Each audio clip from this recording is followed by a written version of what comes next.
Hello, नमस्ते, प्रणाम, हर हर महादेव। हम आप सबके भाई बानी दीपक दीपांशु। तो आप सभी के स्वागत बाटे हमारे यूट्यूब चैनल में दीपक दीपांशु राइटर में। तो आप लोग कैसन बानी? हमरा आशा ना पूर्ण विश्वास बा कि आप लोग एकदम ठीक होकम, एकदम ठीक रही, मस्त रही, एकदम स्वस्थ रही जा और खूब मेहनत करी जा, आगे बढ़ी जा। हमारी कामना मनोकामना आप लोग के साथ बाटे। तो आज हम लोग सब खातिर लेकर के आइल बानी बहुत ही एकदम जबरदस्त मैटर, एकदम प्यारा सा गाना बाटे, प्यारा प्यारा सा लाइन बा, बहुत एकदम सुपर डुपर हिट मैटर बाटे, जाड़ा स्पेशल।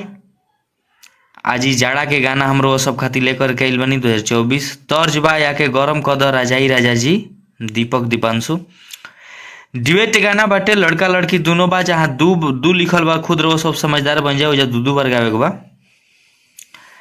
तो हमारा आशा ना पूर्ण विश्वास बा कि भैया ये मैटर, ये गाना, ये वीडियो वो सबके बहुत ही बेहद पसंद आई और वह सबके हमारी वीडियो और यह गाना के माध्यम से हमारा ढेर सारा प्यार और आशीर्वाद आप लोग देहब जे अपने भाई दीपक दीपांशु के और यह चैनल के।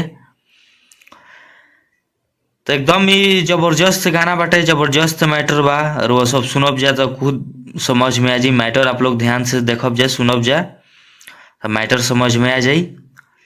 एगो पति पत्नी के मैटर बाटे। ई पति में थी पत्नी अपना पति से बोलता रही, तो वह जौन ठंडा के मौसम पर लिखल गुल बा, गाना दर्शावल गुल बा शब्द के माध्यम से, गाना के माध्यम से।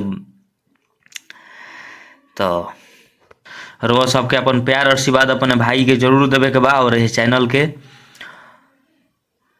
और जो भी भाई अभी तक ले हमारे इस चैनल से नहीं जुड़ल, प्लीज़ आप लोग सब्सक्राइब करके बेल आइकन प्रेस कर ली, ताकि जो भी वीडियो लेकर के नोटिफिकेशन आप सबके पास पहुँचे। इस चैनल के माध्यम से आप लोग जुड़ी जा।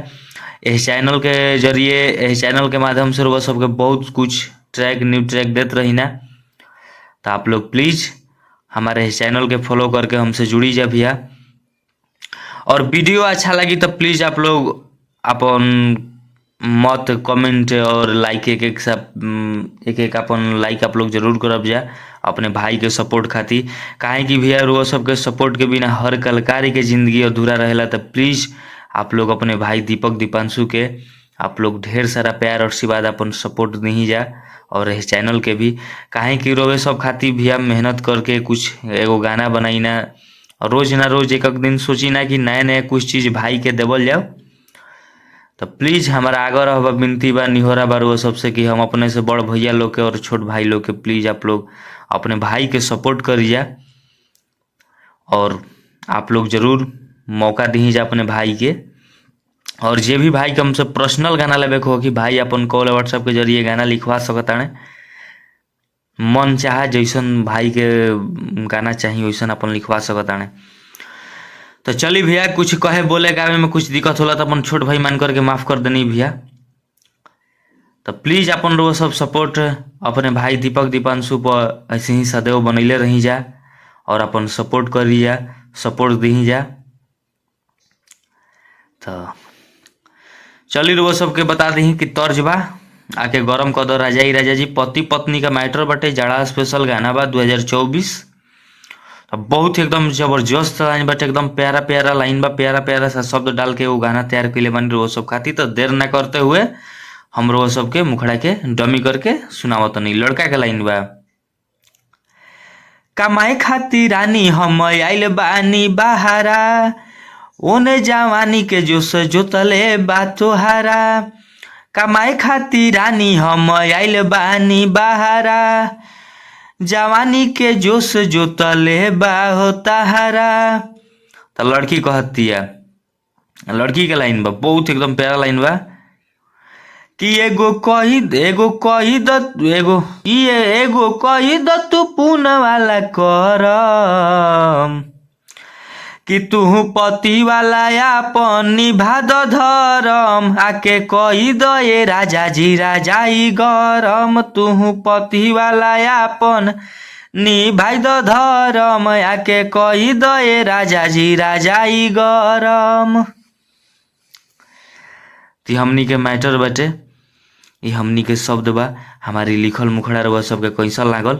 हमारे आशा ना पूर्ण विश्वास बा कि रउआ सबके बेहद पसंद आई मुखड़ा, और सब सुनब जा। तो और जहाँ भी कुछ गावे कहे बोले में थोड़ा सा मिस्टेक हो जाला भैया, तो करेगा आप लोग दोबारा सुन लेनी, ठीक ना। तो हमारी मुखड़ा रउआ सब कमेंट करके जरूर बतलाइब जा कैसा लागल। जे भी भाई के पर्सनल गाना लेबे को कि भाई कॉल व्हाट्सएप के जरिए अपन गाना लिखवा सकतारन। तो चली हम रउआ सबके फर्स्ट अंतरा की ओर लेकर के चलतनी।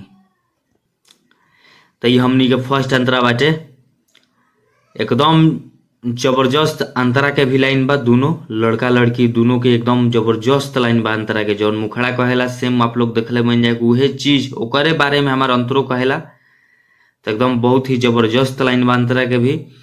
तो चली अपन भाई दीपक दीपांशु अपन ऐसे ही आप लोग प्यार आशीर्वाद अपन बनल रही जा, सपोर्ट करी जा भैया इस चैनल के और अपने भाई दीपक दीपांशु के। जेकरा भी भाई के पर्सनल गाना लिखवाए होखी तो भाई हमसे कॉल व्हाट्सएप के जरिए संपर्क कर सकतान। प्लीज रोज सबसे आग्रह बा विनती बा कि भैया एक बार मौका जरूर दे के देखी जा कि हाँ कैसन काम करतनी। तो चली रोआ सबके हम फर्स्ट अंतरा के डमी करके सुनाओ तनी। लड़की के लाइन बा, रुई के भीतरी हो दे सटी दुई। तो लड़का कहता वन, हम चाहत रही ओठ में ओठ ध के छुई। रुई के भीतरी हो दे सटी दुई।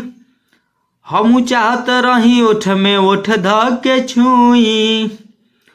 तो लड़की के फिर लाइन बटे कि कोई सटा सटी बनी के बेसरम,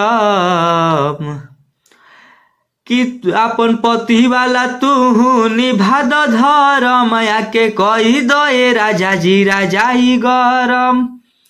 आ तू पति वाला अपन निभा द धरम, आके कहिल जा आके कह दे राजा जी राजाई गरम।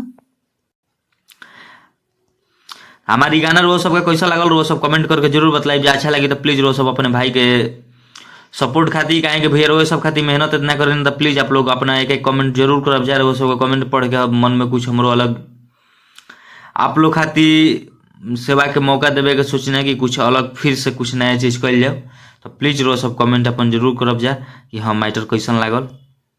और जे भी भाई के गाना लिखवा हो कि भाई अपन संपर्क कर सकता है कॉल या व्हाट्सएप के जरिए। तो चलिए नेक्स्ट सॉन्ग के लिए टाटा बाय बाय। जय हिंद, जय भारत, जय भोजपुरिया समाज, जय माँ सरस्वती।